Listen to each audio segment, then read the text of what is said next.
অবিলম্বে মুখের ছবি ছাড়া ফিঙ্গারপ্রিন্টের মাধ্যমে এনআইডি কার্ড চাই। মহিলা কর্মী দ্বারা ফিঙ্গারপ্রিন্টের ব্যবস্থা বাধ্যতামূলক চাই। সকালে রাজধানীর আগারগাঁওয়ে নির্বাচন কমিশনের অফিস নির্বাচন ভবনের সামনে একই দাবিতে বিক্ষোভ সমাবেশ করেন মহিলা আঞ্জুমানের আরো কয়েকজন নারী সদস্য।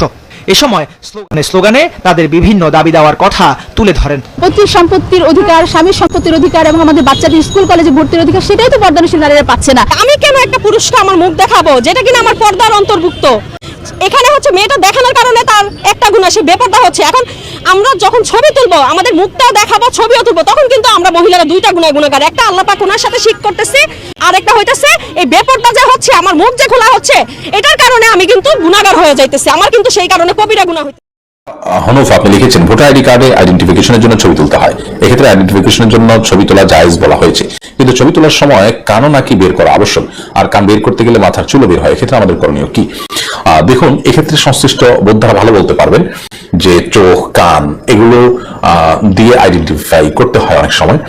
তো এরকম যদি হয় তাহলে সেক্ষেত্রে সেটি করা উচিত আইডেন্টিফিকেশনের জন্য। তবে হ্যাঁ, অবশ্যই কর্তৃপক্ষের দায়িত্ব মুসলিম নারীদের ছবি ধারণ করার ক্ষেত্রে নারী স্টাফদেরকে ব্যবহার করা, যাতে করে তাদের প্রাইভেসি এবং পর্দাটা লঙ্ঘন না হয়।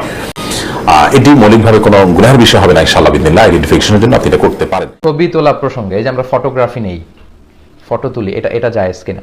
এক্ষেত্রে অনেকে বলে থাকেন আশাদ্দুন নাসি আযাবান ইয়াউমাল কিয়ামাতি আল মুসাউবিরুন, কিয়ামতের দিন সবচেয়ে বেশি শাস্তি দেওয়া হবে যাদের তারা হচ্ছে মুসাউবিরুন, চিত্রাঙ্কন করে, যারা মূর্তি বানায়। তো এই মুসাউবিরুন দ্বারা someone who tax the photo, যে ছবি তোলে, এটা কিন্তু না। এটা হচ্ছে যারা ভাস্কর্য তৈরি করে, প্রতিমা বানায়, মূর্তি বানায়, প্রাণ আছে এমন জিনিসের চিত্র অঙ্কন করে অপ্রয়োজনে, এটার কথা বলা হয়েছে। কিন্তু আমরা যে ছবি তুলি এটাকে ইমেজ বলে, এটা তুলতে কোনো সমস্যা নেই, এটা তোলা হারাম নয়। খেয়াল রাখবেন, কোনো জিনিসকে হারাম বলে ঘোষণা দিতে হলে সুস্পষ্ট দলিল লাগে। আল আদিল্লা আল কাতাইয়া, অকাট্য দলিল ছাড়া কোনো জিনিসকে হারাম বলে ঘোষণা দেওয়া যায় না। আমরা যে ছবিটা তুলি এটা মূলত আমাদের চেহারার একটা রিফ্লেকশনকে আমরা কাগজে ধরে রাখি। যেমন আয়নার সামনে যখন আমি যে দাঁড়ালাম, এই আমি, এই আমার আয়না। তো আয়নাতে যাকে দেখা যায় সেটা কি আমি? না, সেটা তো আমি না, আমি হচ্ছি এটা, আর ওইটা হচ্ছে আমার রিফ্লেকশন। তো এই রিফ্লেকশনকে যদি ধরে রাখা জায়েজ না হয়, তাহলে তো আয়নার সামনে দাঁড়ানো যাবে না। বিষ্ণু তো আয়নার সামনে দাঁড়াতেন আর পড়তেন আল্লাহুম্মা হাসসানতা খালকি ওয়া আহসিন খুলুকি, আল্লাহ আমার চেহারা যেমন সুন্দর করেছেন, আচরণ করে সুন্দর করে দেন। তো আয়নাতে আমরা যেটা দেখি সেটাকেই মূলত কাগজে ধারণ করা হয়, এটা জায়েজ আছে। এটা বর্তমান প্রেক্ষাপটে খুবই জরুরি।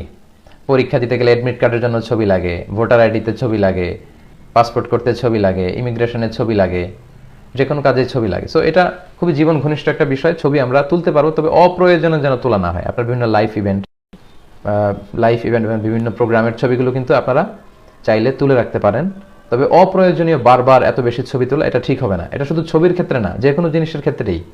মিন হুসনি ইসলামিল মারই তারকুহু মা লা ইয়ানিহি, ব্যক্তির ইসলামের সৌন্দর্য হচ্ছে এমন জিনিস বর্জন করা যেটার কোনো প্রয়োজন নেই, অপ্রয়োজনীয়।